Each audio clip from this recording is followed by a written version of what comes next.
Hi, I'm Jacqueline with Airport Improvement Magazine, and we're here today with Mr. Tell-Paslay. How are you? I'm doing great, Glad to be here. It's great to see you again. Yeah, so I know we've done a show and tell before and talked about the general overview of the Paslay Group, and now we're kind of catching up on a bunch of new and exciting things that you have in the works and completed. So tell us first, I know you have a merger that you wanted to talk about and some new acquisitions. Yes, we just recently acquired two firms that have merged with us, joined us. One is Unison.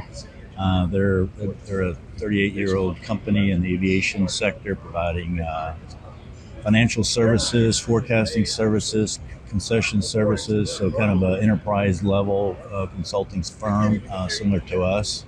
The other one is 𝗬𝙗𝗧𝗲𝗹𝗹 Consulting, who's actually based here in the LA area. And she's kind of in that environmental land planning strategy approach. She's working at the Port of LA, working at Metro, some other kind of key providers. So both of them are very good complements to our service offering.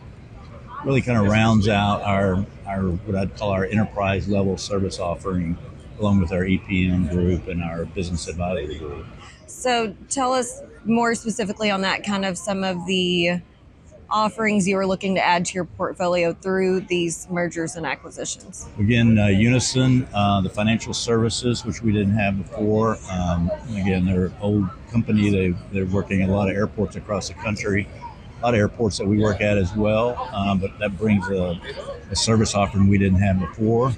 They also provide forecasting for a lot of airports, again, a service we didn't have, so that's all additive to what our service portfolio will become now. And then with 𝗬𝙗𝗧𝗲𝗹𝗹, again, kind of environmental planning area, again, that we didn't have that. And also in kind of the real estate planning scenarios, entitlement of property, those kind of issues. So again, a very kind of strategic level service offering. So any specific type of projects that you're kind of hoping to look for on the horizon now that you have these new offerings? Yeah, we are actually looking at other market sectors to bring the services that we provide in the aviation sector, the executive program management services and the executive advisory services, and see if we can't kind of duplicate that in other market sectors. So we're looking at healthcare, we're looking at higher education, looking at seaports, transit. Again, the 𝗬𝙗𝗧𝗲𝗹𝗹 acquisition is in the kind of the seaport transit area. So we're looking at expanding the business into multiple market sectors. Clearly, aviation is our core business, and that's that's our legacy business and where we grew up. But we're just, again, in terms of expansion of the business, we're looking at different market sectors to move into. That's excellent. I think the smaller pieces and parts may be a little fine-tuned differently, but the foundational pillars are still going to be very much the same. Yeah, you'll clearly need your subject matter experts in those market sectors, but the EPM model, I think, is very transferable. Absolutely. Clearly, the executive level advisory services are very transferable, financial services, commercial related services, those kind of things. So, yeah, I think it's very transferable among other market sectors. It also creates a much more rich environment for our employees, with other options to look at as part of their career growth with the Paslay Group. So it's really exciting. It really is, and kind of gives an opportunity for some people to shine in other areas that they may be more suited to. And exactly. So you've done a lot of successful terminal development projects throughout your career. What's the most recent one that you've done, and kind of what do you think makes one most successful from start to finish? Well, the most recent terminal program we completed was the Pittsburgh terminal. Beautiful facility. If you ever have the opportunity to go through Pittsburgh, you want to check it out for sure. We opened that up in the fall last year. In the last 3 years, we have opened up different facilities at Nashville. We opened up the Kansas City terminal, and again, the most recent one is the Pittsburgh terminal. In terms of what makes them successful, I think early strategy development in terms of how you're going to implement the program is kind of key, to really think through kind of what are the objectives of that program, what are your capabilities, what are your constraints, and really customizing a delivery strategy that speaks to those unique issues of that particular client. And then you end up with a much more intentional, I'll say, execution strategy, all of which is tied right back to the client's unique situation.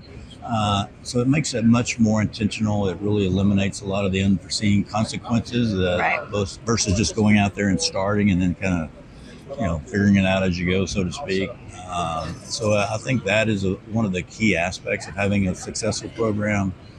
Fairly good project team members. Obviously the owner's commitment and kind of sticking with it, is a big part of it. But these big terminal programs are multi-year programs. They're billions of dollars. There's thousands of people involved, thousands of different companies involved. It's a very complex kind of development scenario.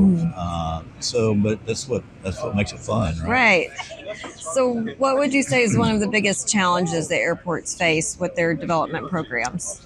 Probably one of the biggest challenges in the industry right now is funding. As the PFC hasn't never been increased since it was put in place.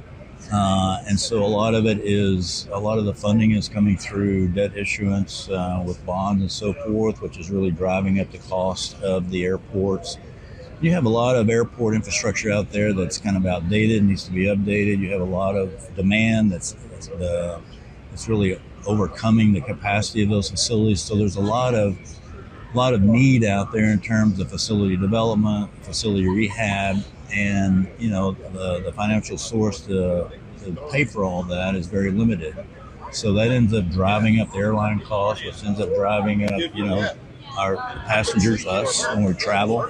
All that cost is built in. So funding is an issue, and it's going to be an issue until we can figure out another methodology or another approach how to fund these major capital needs. Right.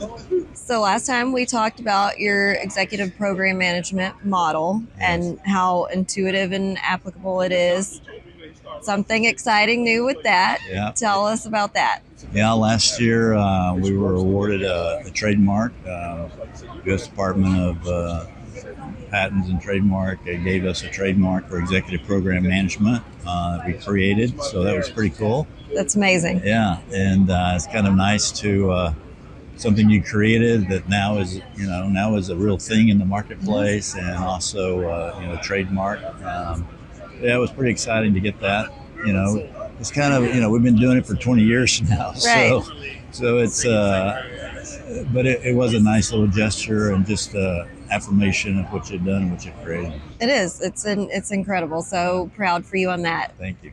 So anything else new and upcoming exciting that you want to give us a sneak peek on? Well, a lot going on out there.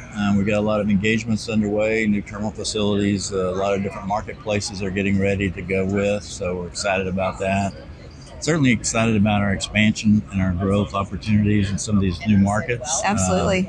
That's really going to be an interesting, fun thing to go do. Yeah. Build new business in those markets. So a lot going on with Paslay Group. A lot of exciting stuff. We've added a lot of great talent here in the last year or so. So it's an exciting time at our Very place. much. Okay, well, we'll be watching, and maybe next time you and I sit down, you'll have even more new stuff to tell us about. Great. Appreciate it, Jackie. Thank you so much. Yeah.